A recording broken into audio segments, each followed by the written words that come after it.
que clama no deserto, faça o caminho reto pro rei entrar. Mensagem à voz do povo. Mateus 27:24 diz o seguinte: Então Pilatos viu que não conseguia nada e que o povo estava começando a se revoltar. Aí mandou trazer água, lavou as mãos diante da multidão e disse: Eu não sou responsável pela morte deste homem. Isso é com vocês. Os judeus tinham entregue Jesus Cristo para o governador romano, Pôncio Pilatos. Eles queriam que Jesus fosse condenado à morte. Mas acontece que Pilatos não queria condená-lo, porque ele viu que Jesus não era culpado de nada que estavam acusando. A ironia aqui é que Pilatos, um romano, alguém que vivia de acordo com a fé pagã, cria em vários deuses. Ele, como um pagão naquela época, achava ridícula essa ideia dos israelitas de que só existe um Deus e que, ainda por cima, esse Deus é invisível. Foi esse pagão, que não acreditava em Deus, que se comoveu e defendeu o Filho de Deus. Mas os judeus, a própria nação fundada por Deus, o povo escravizado que Deus libertou, que tinham todos os motivos para receber Jesus de coração aberto, eles quiseram matar Jesus. Agora, o que isso nos ensina? Mateus capítulo 21, versos 8 ao 9, nos diz que poucos dias antes disso acontecer, uma multidão recebeu Jesus em Jerusalém com homenagens e muita festa. Passados alguns dias, o que a gente vê é isso. Capítulo 27, versos 17 a 24. Então, quando a multidão se reuniu, Pilatos perguntou: Quem é que vocês querem que eu solte, Barrabás ou Jesus, que é chamado de Messias? Os chefes dos sacerdotes e os líderes judeus convenceram a multidão a pedir ao governador Pilatos que soltasse Barrabás e condenasse Jesus à morte. Então o governador perguntou: Qual dos dois vocês querem que eu solte? Barrabás, responderam eles.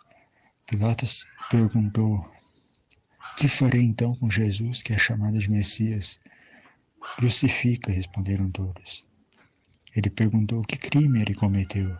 Aí começaram a gritar bem alto: Crucifica! Então Pilatos viu que não conseguia nada e que o povo estava começando a se revoltar. Aí mandou trazer água, lavou as mãos diante da multidão e disse: Eu não sou responsável pela morte deste homem. Isso é com vocês. A multidão recebeu o Senhor com festa e muita alegria na entrada da cidade. E dias depois, pediu a sua crucificação. Aqueles que declararam amor a Jesus preferiram um bandido ao invés dele. Que multidão instável! Dizem que a voz do povo é a voz de Deus. Isso está longe de ser verdade. Charles Bukowski escreveu: Onde quer que a multidão vá, corra na outra direção. Por séculos eles sempre estiveram errados. Procure sempre ter opinião própria sobre as coisas. Pense por você mesmo. Tome você mesmo uma posição de acordo com aquilo que você acredita. Não vai na onda. Não faça algo só porque está na moda. Não siga algo só porque todo mundo está dizendo. Analise a situação pelo teu próprio raciocínio e decida fazer o certo, mesmo que não gostem de ti por isso. Se você é cristão, não defenda algo só porque os cristãos à sua volta estão fazendo.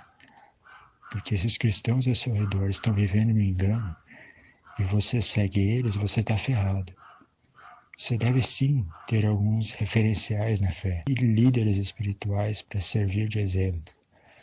Mas a principal referencial da sua vida deve ser a Bíblia, a Palavra de Deus. O principal ponto de referência da sua vida deve ser o céu, Deus que lá está. Fazer o que Ele ensina, a vontade de Deus, aquilo que agrada a Deus. pois ninguém sabe mais do que Deus aquilo que é certo, o que é bom, o que é melhor para você. Pense por si mesmo. Examine a Bíblia e faça o que ela diz. A Bíblia é a melhor e mais confiável fonte de ensino que existe. Pense por si mesmo. Examine e busque em Deus a direção sobre cada situação. E não tenha medo de defender algo, se isso for o certo a se fazer. E mesmo que todos fiquem contra ti, não se preocupe. Se a multidão te rejeita, provavelmente esse é um sinal de que você está vivendo pelas escolhas corretas.